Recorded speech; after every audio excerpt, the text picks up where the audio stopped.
Well, hello, everybody. Welcome to the podcast show, The Road to Resilience. I am your host, Professor T. How y'all doing? As you know, on our segment each week, we have uplifting, motivational, inspirational, and educational topics all centered around resilience, whether it's stories of resiliency in business, in life, in love, in health. I try to bring on guests that can move you and inspire you to to be better, to have, to do, and to be all you were created for. Because when you know better, you do better.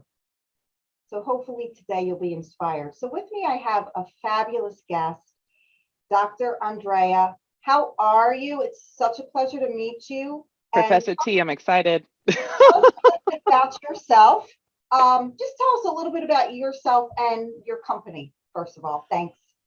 Professor T, thank you so much for this opportunity. I am excited here to support your platform and to really have this so important discussion of resiliency, because I think it's something that has really influenced us.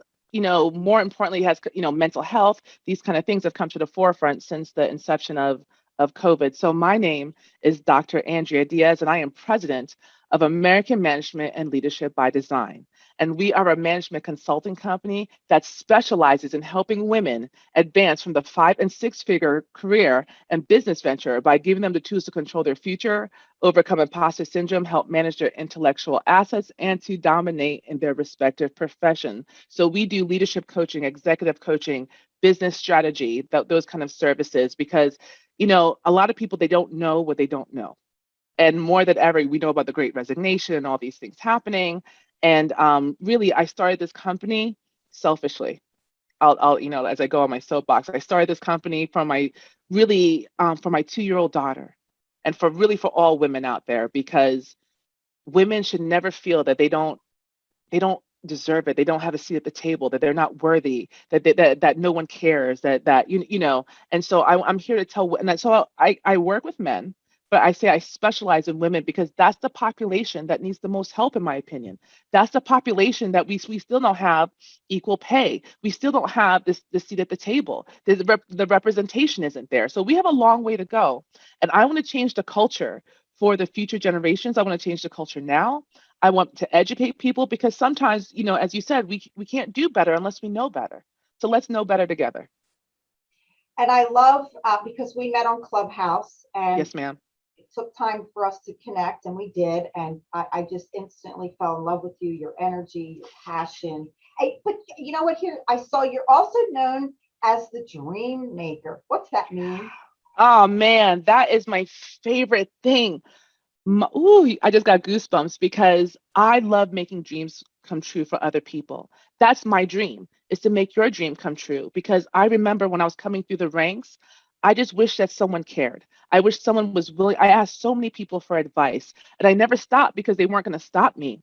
But there are a lot of people who they feel that if I share information with you, and I'm not in competition with you.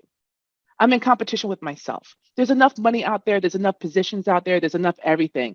And so when you understand that, you want to do better, you want to create this better environment. So anyway, so I'm sorry, what was the original thing? That's I just got like passionate about why I'm doing this. So I did it so the other women can have a seat at and they feel they have the tools.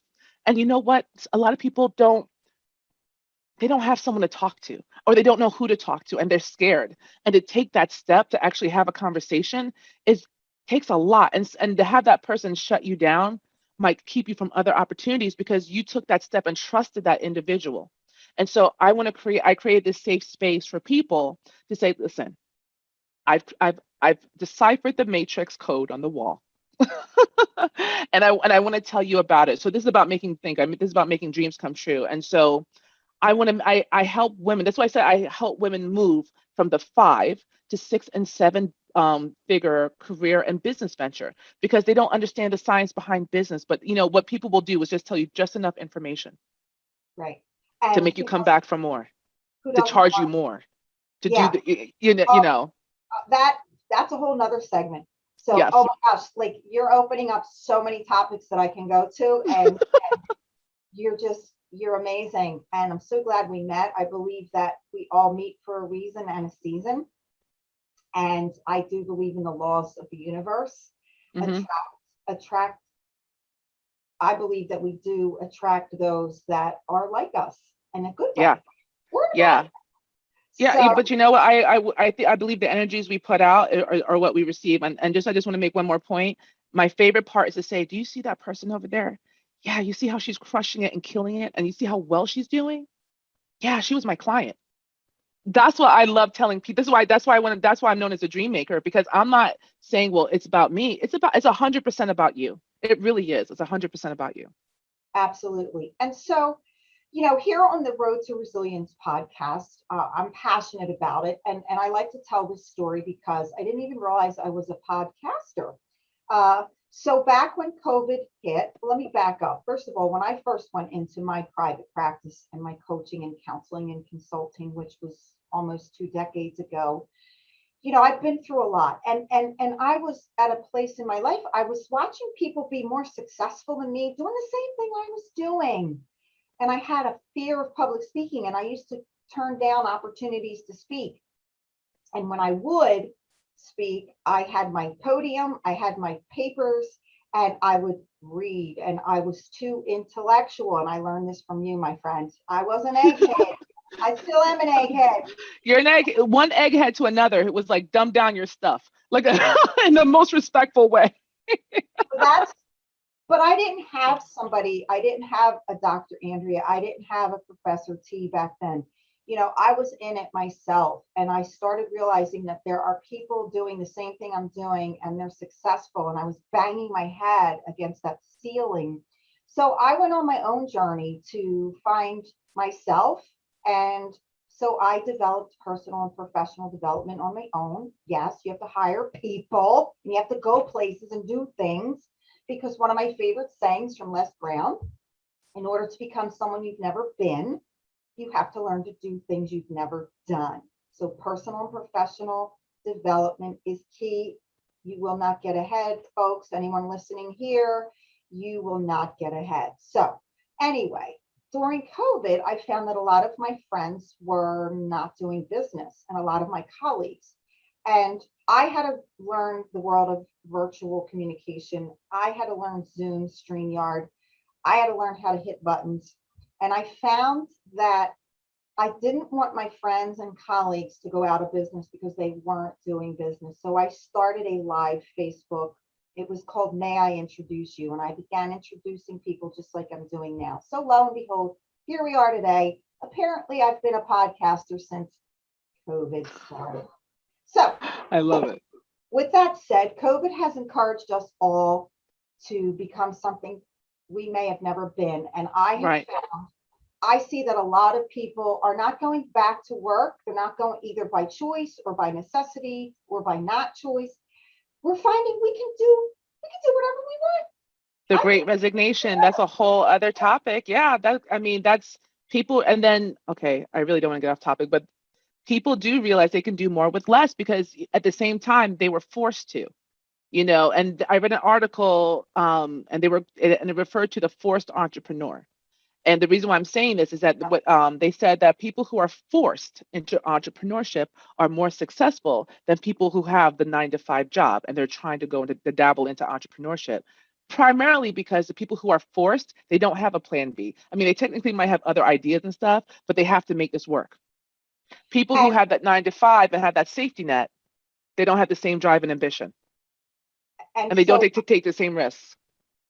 risk is key. And I did some research, and I found that during COVID, and listen, I was signing up for webinars left and right. I was paying people for this and that and a third, and I was learning to excel. And so I found that most people only have 14 days of cash revenue on hand.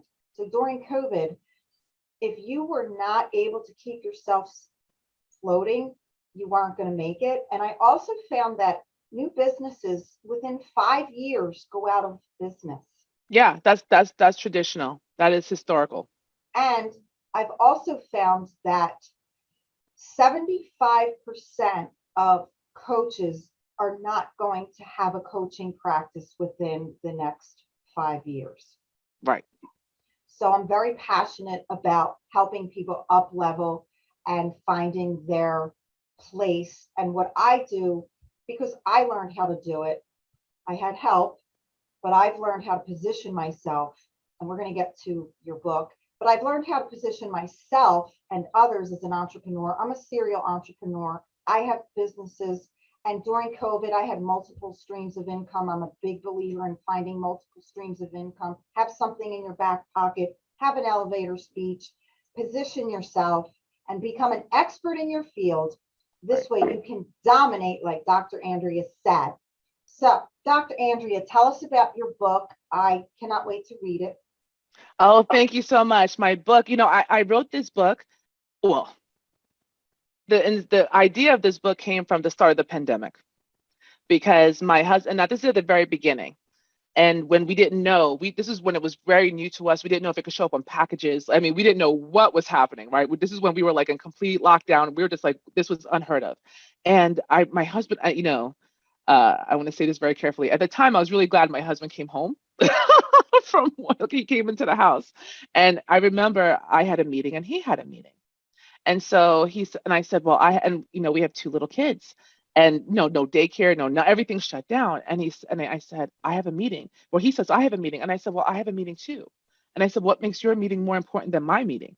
And I saw that because he was home and I'm the woman, and you know what I mean? Like it was, oh, well, I'm the man. And my husband's a great guy, don't get me wrong, but it just seemed like, oh, I'm the man. And so, I was like, wait a second, wait a second. And then I found myself cooking because again, we didn't know. I'm cooking 3 meals a day.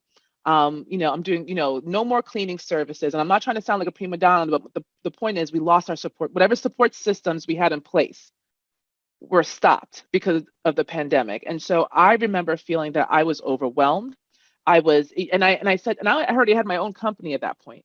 And I said to myself, I feel bad because I've been in places where if your boss pings you on the messenger and you don't answer immediately, or if your status goes away for a second, are you not working? Are you not doing enough for, and so it was like this misbalance of you have to take care of your kids if you have kids, or or a loved one or a caregiver, like you understand, and then you have to still work, and then you still have to but you still want to show that you're adding value, and you're still doing this, and you can still do it all. And women were disproportionately hit because they're the caregivers and everything else. So they were burnt out. I saw it happening with my girlfriends. It happened with me. We're tired. We're burnt out. And so I created a book that I said, you know what, enough's enough. And I realized, and I reclaimed my life. I said, you know what, I would consider myself fairly educated and intelligent enough to figure this out, And I said, enough's enough. And I laughed writing this book because I had to entertain myself. And it's actually called I Matter. Can you see? Let me see. Woo, let's do this. Trying to get it right. This is a little bit. All right. Okay.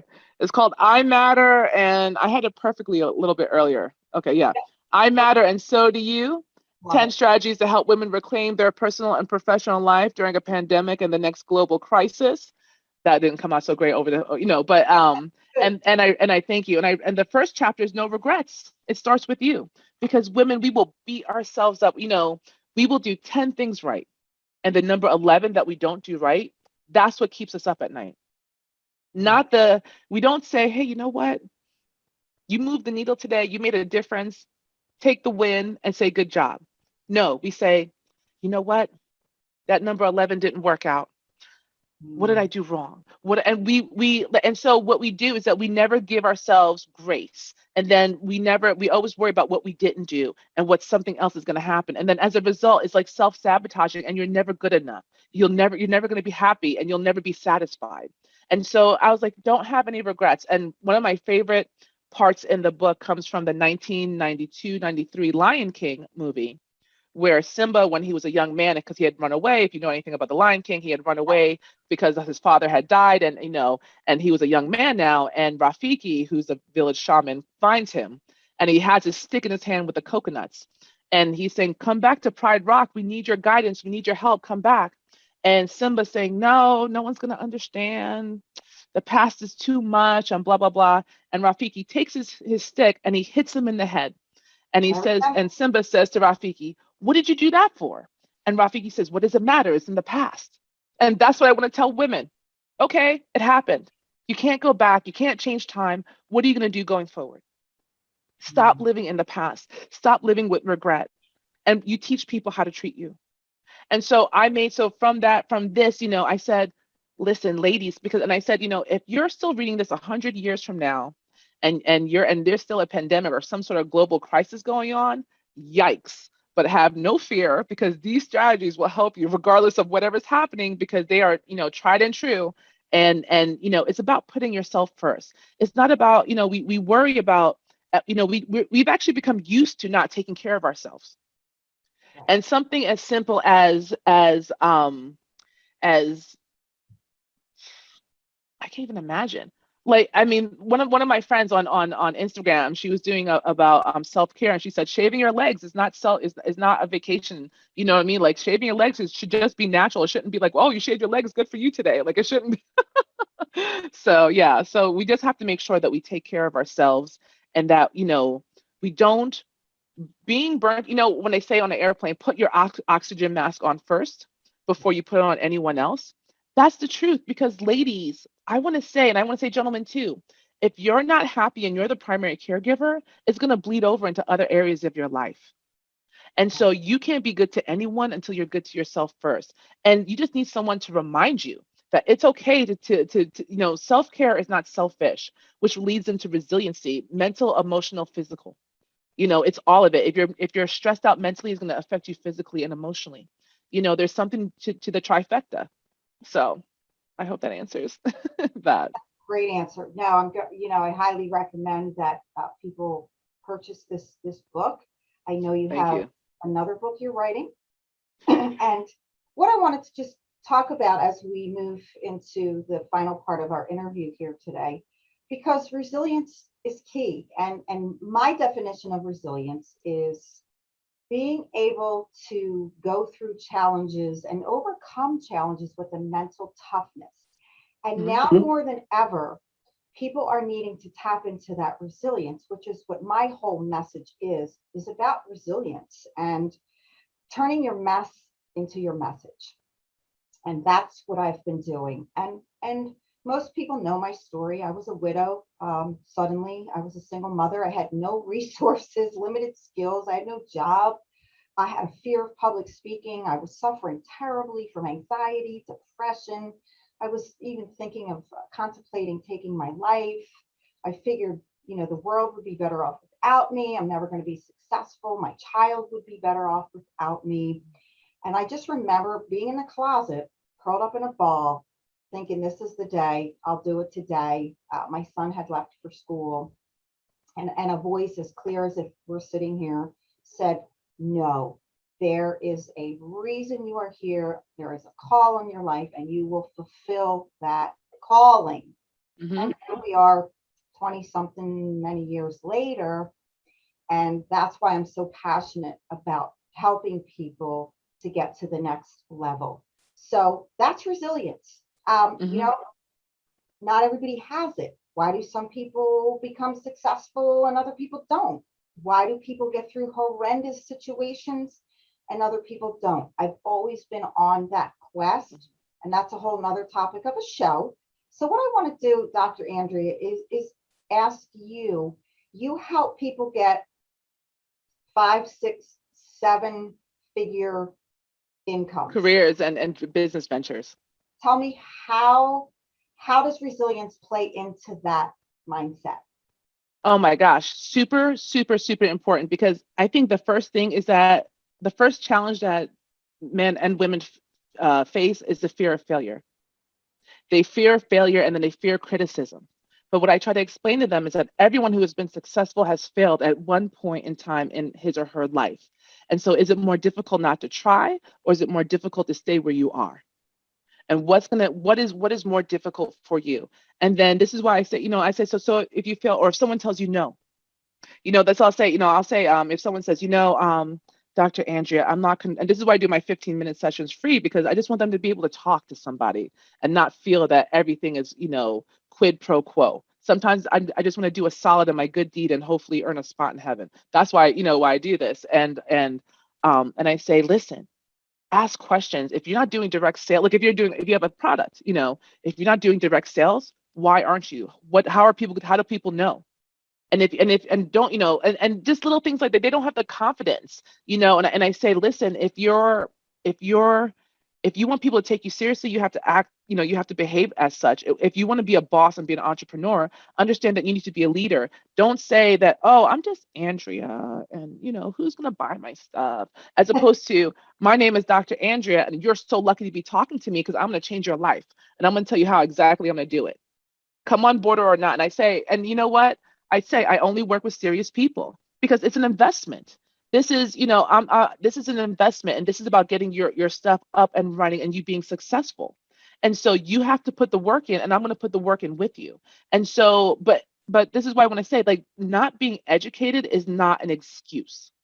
And so in today's and just saying from today, you have the most important resource available to you. Like, no one on this planet has an excuse. If you have a smartphone, you have the ability to look up anything you want. This is not the days of Encyclopedia Britannica, when it was on your back shelf and you pulled the book to look something up. Those days are gone. I don't even know if anyone even knows the Dewey Decimal System anymore. You know what I mean? So I know I'm dating myself, but you understand what I mean? Like, those days are gone. And so all you have to do is open your phone and look and make that call and take that step. And the world is your oyster. And I don't even think people understand that. And this is what we talk about, removing limiting beliefs. Because, my husband he just got offered a new job, which better than his current job. And he said, well, I'll tell them my last day is Friday. And I said, you realize that there's no law that says that you have to work from Friday to Friday, up until Friday, and then start on Monday. You can technically quit Wednesday. It's a 2-week notice. No one said it has to be like, because people get so, that's my whole point. People get so rigid and, oh, well, this is the way it's supposed to be. Who said? Yes. Who said? And so resilient people are flexible and adaptive. absolutely. And I have found that too. And a lot of my clients, I work with a lot of high achievers, overachievers, perfection oriented. That's me. And I realized that word rigid. I work with a lot of clients who are very routine oriented, rigid. That's how they became successful, because they were very focused. Disciplined. Extremely disciplined. Yeah. But I found that with emotional intelligence, emotional resilience, emotion regulation, when the pandemic hit, people they were losing their job, they were losing their career, they were just about losing their mind. And so what I want to say to that is, it is a constant working out of, and so mindset is key. And so, Dr. Andrea, what kind of clients should be looking for you? Oh, my stars. Thank you so much for asking that. Anyone who's really ready to understand the science behind business. Now, the reason why I say this is, or when I say business, not just like entrepreneur business, but structural business, because my PhD is in organizational leadership, culture, things like that. So I can tell you how there are politics. You can't open the door. So say you want to do the professional route and not do the entrepreneur route. You can't open the door or get in the boardroom if you don't know the rules to the game. It makes me really nutty. It just makes me, like, my toes curl when I hear women say, if there's no seat at the table, I bring my own chair. They don't tell you how to do that. Oh, That's why I'm doing this. They don't tell you how to do that. And that's why I do this, because they don't tell you the politics. They don't tell you how to assess the room. They don't tell you a lot of things. And so it's like, well, if I had to learn, you have to learn it on your own. And I don't believe in that. I don't believe in that. Educate people so we can have a better world, as opposed to slowing down progress because of our own hubris. Yes, absolutely. I totally agree with you 1,000%. And so if someone wants to get in touch with you, Dr. Andrea, how is the best way to get a hold of you? Well, I would really recommend that everyone come to my website. You could always, okay, so my website is us-leadership.com. So it's us-leadership.com, and you can see all of our services. You can find me on all the standards social media handles: LinkedIn, Dr. Andrea Diese, Diese. Thanks to my father-in-law.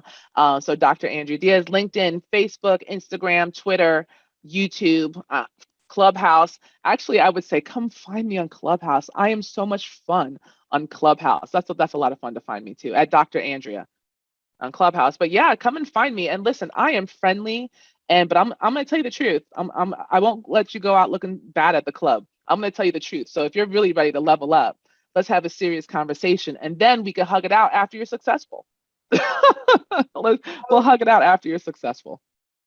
Those are the kinds of things that for me personally, yes, sometimes we get our feelings hurt. And I tell people as well, working with me is like boot camp, but at the end it's champagne. So that's how I roll. Yeah, But that's how I like it too. last question, Dr. Andrea, and we could go on forever. I would love to have you back. This has been so Thank you. exciting. Would love to do a part two, if you wouldn't mind. I would be humbled and honored. I love this platform and I love speaking with people. You're a fellow egghead, so I can geek out with you all day. Yes, and we're not that far away. So No. maybe I'm thinking we should plan a Clubhouse I think, egghead coaching. listen, it's been a long time since I've had wit or wit out. So I wouldn't mind having wit or wit out. We'll see how it goes. Woohoo! Love it. Yes, wit or wit out. Totally cheese whiz, wit on my sandwich. And yeah, we'll do. Maybe we could plan a webinar and then turn that into an actual meetup. That would be fun. That would be fun. It's been quite some, the pandemic has shut down that so much. And so every time I hear that someone's from the Philly area, I always say wit or without, because you got to know who you go Pat or Gino's. Like, I mean, this is some serious stuff. We need to, have these kind of conversations. Good. We could. And you know what, lots of people have been asking me, when are you going to have something where you're speaking live? When are you going to open up something where you're having, a panel of speakers? And so I'm trying to get there. It's not that far away. And here on the East Coast, there's a lot of interest. So we'd love to do that. I love it. Final question. Give us a food for thought on how to become resilient in the midst of a pandemic and own and dominate your space. Final question. I would say two really key important things, or three things. Number one, get a support system.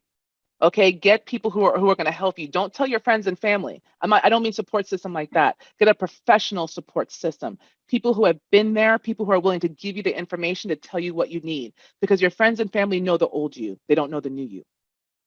So don't go where it's comfortable. Step outside of your comfort zone. That's number one. Number two, be willing to take that risk. Be willing to take that chance, because if you're not having that nervous feeling that when you're like going to Six Flags and you're up on the on the roller coaster, and you're not getting that, oh my gosh, why did I come on this ride? Oh my gosh, then you're not doing it right. You know what I mean? So if you're feeling sick, I know it's not great, but if you're feeling that sick nervousness, then you're doing something right. And then the last thing I want to say, and this is really, really important, and I beg of you, if you didn't hear anything I said, please listen to this. You do not need anyone's permission to be great. Understand that. You do not need anyone's permission to be great. And once you break through that mental block, once you break through that barrier and you realize that truly and truly and truly that you have endless possibilities at your fingertips, and that all you have to do is just take that step, like where Indiana Jones and he has to do that walk on of faith, and he clutched his chest and he didn't see the bridge and he put his foot out and he stepped down and there was a bridge there. Take that leap of faith. Because there will be something to catch you. And if you fall, something's going to break your fall. Do you understand what I mean? Don't be afraid. Something's going to break your fall. Yeah, I love that imagery. One of my mentors, John Maxwell, always says that when you're starting out in your journey, just jump out the nest and you'll grow your wings on the way down. That's it. But if you never try, you'll never know. And I don't ever, when my time comes, I'm going to say I did it on my terms and I did it my way and I did the best I could. Not that I wish I could have done more, because you're always going to wish you could have done more. But if you know that you gave it the good old college try, then you're going out in a blaze of glory. And with that, I'm just going to encourage everyone on here, reach out to Dr. Andrea. I know I'm going to. I know that she brings so much education along with passion and heartfelt care for what she does for her clients. and she makes people successful. So you want to reach out to her. So Dr. Andrea, thank you so much. I don't want to hold you up. I know you're very busy, and I wish you a wonderful day full of Thank peace, you. health, prosperity, and I will see you soon. Thank you for this opportunity. Everyone be blessed. And remember, I'll see you at the top. Thanks. Bye, Dr. Andrea. Thank you, everyone. Thanks for joining Thank you. me, your host, Teresa Marie, on the Road to Resilience podcast. Thanks. Bye now.